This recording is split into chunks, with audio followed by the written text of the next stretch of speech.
আলাইকুম আসসালামু আলাইকুম আমার প্রিয় বাংলাদেশি ভাইরা, যে যেখানে আছেন সেখান থেকে আমার এই ভিডিওটি শুনবেন এবং শেয়ার করার চেষ্টা করবেন। দেখেন ভাইরা, আমরা মালদ্বীপে আছি। মালদ্বীপ প্রবাসী ভাইদের উপর অনেক নির্যাতন চলতেছে ইদারিং। কোনো কথা নাই, বার্তা নাই। মালদ্বীপের সন্ত্রাসী আমাদেরকে এসে ছুরি দিয়ে আঘাত করে আমাদের বাংলাদেশে অনেক বাইকে খুন করে ফেলেছে, আর অনেকজন আহত আছে হসপিটালে। কিন্তু আমরা কোনো প্রতিবাদও করতে পারতেছি না, কোনো অ্যাকশনও নিতে পারতেছি না। আজকে মিছিল করার কথা ছিল, এই দেশে সরকারে বলেছে কোনো মিছিল টিছিল করা যাবে না। মিছিল টিছিল করলে নাকি বাংলাদেশ ডিভোট করে পাঠিয়ে দেবে, আর আমাদের বাংলাদেশ হাইকমান্ডের সাহেব কোনো অ্যাকশন নিতেছে না। কোনো বুঝতেছি না এটা কি রাজনীতি চাল হয় না কি কারণে আমাদেরকে হত্যা করতেছে।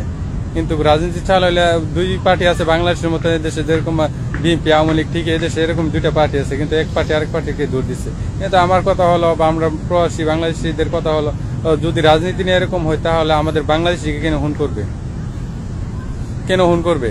আর তাছাড়া আমরা তো দেখতেছি না কোনো পুলিশ কোনো অ্যাকশন নিতেছে না, দেশের সরকার কোনো অ্যাকশন নিতেছে না। তারপর আমাদের কোনো নিরাপত্তা নাই। আমরা নিরাপত্তা চাই বাংলাদেশ সরকারের কাছে। আমরা এই বিচার চাই। এতগুলো হত্যা করছে, কোনো বিচার নাই, লাস্টে দেশে পাঠাবে না। খুব কষ্টে আছে। আমার এই ভিডিওটা যারা দেখবেন আশা করি সবাই শেয়ার করবেন, আমাদের জন্য দোয়া করবেন। প্রিয় বাংলাদেশি ভাইরা, দেখেন আমরা আপনাদেরই ভাই, আপনাদেরই বন্ধু। যদি পারেন দয়া করে ভিডিওটি শেয়ার করবেন। সবাই ভালো থাকুন, সুস্থ থাকুন, আমাদের জন্য দোয়া করবেন সবাই।